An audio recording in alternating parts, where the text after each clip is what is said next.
आज का ये एपिसोड शुरू करने से पहले एक छोटी सी बात। क्या आप भी अपना पॉडकास्ट बनाने की सोच रहे हैं? तो एंकर ट्राई कीजिए। ये पॉडकास्ट बनाने का सबसे आसान तरीका है। नंबर एक, ये फ्री है। नंबर दो, इसमें कई सारे ऐसे टूल्स हैं जो आपको अपने फोन और कंप्यूटर पर रिकॉर्ड और एडिट करने की फैसिलिटी देते हैं। नंबर तीन, आप अपने पॉडकास्ट को डिस्ट्रीब्यूट भी कर सकते हैं, जिससे इसे स्पॉटिफाई और दूसरे प्लेटफॉर्म पर सुना जा सके। तो डाउनलोड कीजिए फ्री एंकर ऐप या विजिट कीजिए anchor.fm पर अपना पॉडकास्ट स्टार्ट करने के लिए। ये तो थी एक छोटी सी जानकारी, और अब शुरू करते हैं एपिसोड का सिलसिला। तो आज के एपिसोड में लीजिए सुनिए फणीश्वर नाथ रेणु के लिखे उपन्यास मैला आंचल का भाग एक, मेरी यानी समीर गोस्वामी की आवाज में। गांव में ये खबर तुरंत बिजली की तरह फैल गई। मलेट्री ने बहरा चेथरू को गिरफ्त कर लिया है और लोबिन लाल के कुएं से बाल्टी खोलकर ले गए हैं।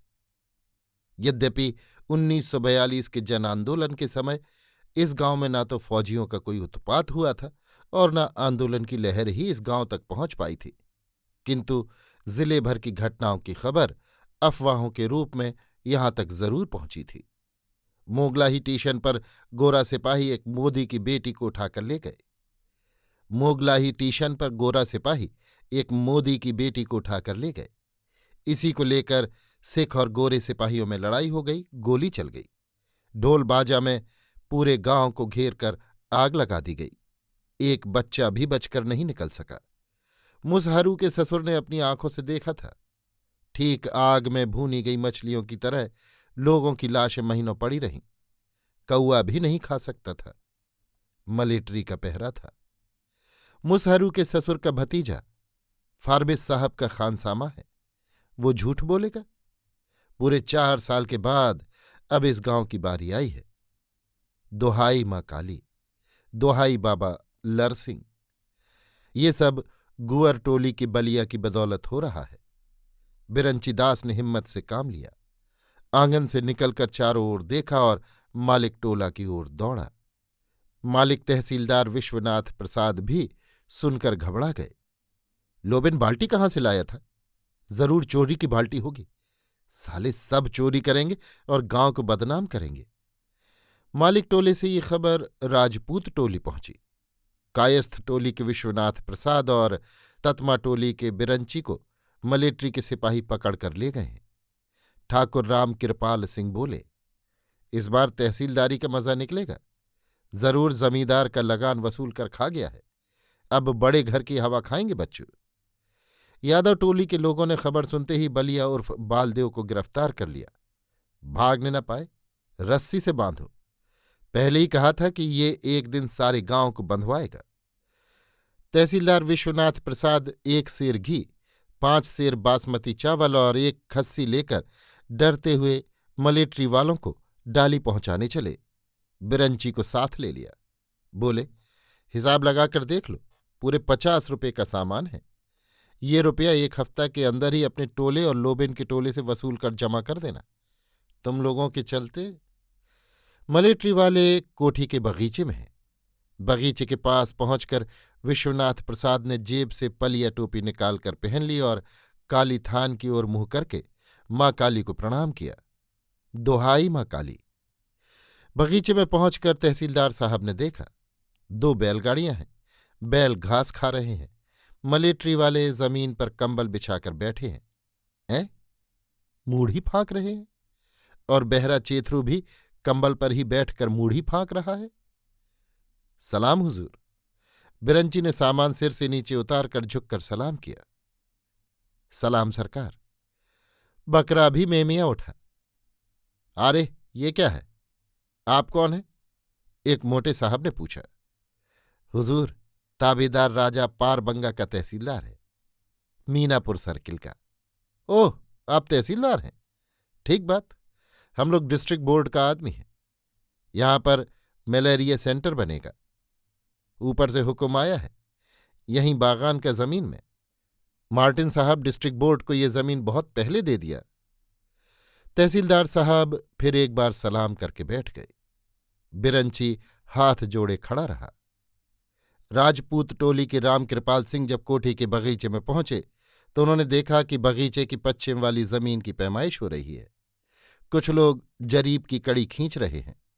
टोपा वाले एक साहब तहसीलदार साहब से हंस हंस कर बातचीत कर रहे हैं और अंत में यादव टोली के लोग बालदेव के हाथ और कमर में रस्सी बांधकर हो हल्ला मचाते हुए आए।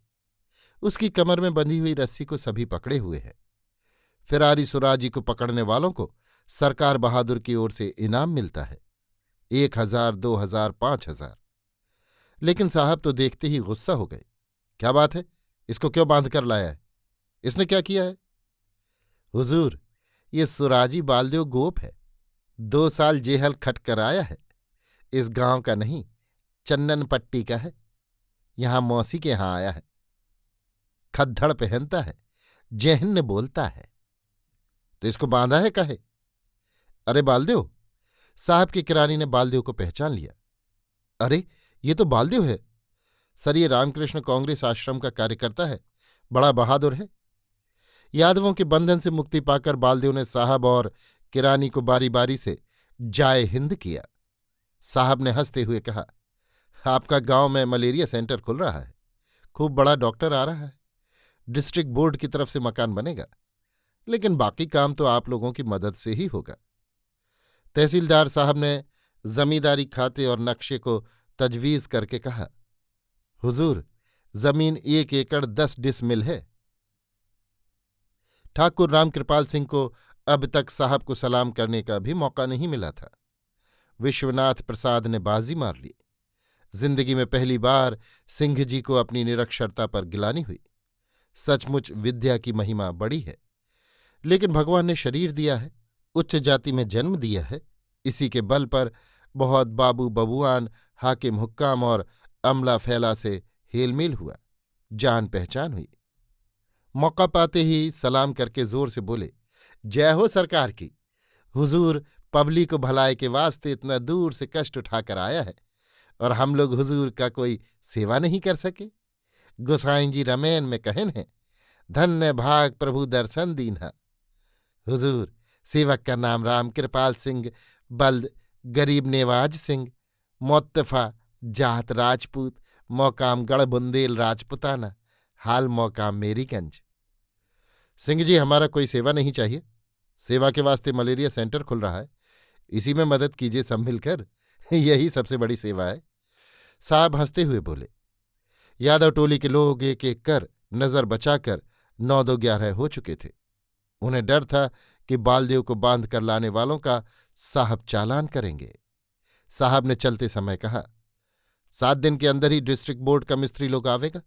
आप लोग बांस, खड़, सुतली और दूसरा दरकारी चीज का इंतजाम कर देगा। तहसीलदार साहब आप हैं, बालदेव प्रसाद तो देश का सेवक ही है, और सिंह जी हैं। आप सब लोग मिलकर मदद कीजिए। सबने हाथ जोड़कर गर्दन झुकाकर स्वीकार किया। साहब दलबल के साथ चले। खस्सी मेमिया रहा था। बालदेव गाड़ी के पीछे पीछे गांव के बाहर तक गया। बालदेव ने लौटकर लोगों से कहा, डिस्ट्रिक्ट बोर्ड के बंगाली ऑफिसियर बाबू थे, परफुल्लो बनर्जी, और उनका किरानी जीतन बाबू, पहले कांग्रेस ऑफिस के किरानी थे। अभी आप सुन रहे थे फणीश्वरनाथ रेणु के लिखे उपन्यास मैला आंचल का भाग 1, मेरी यानी समीर गोस्वामी की आवाज में।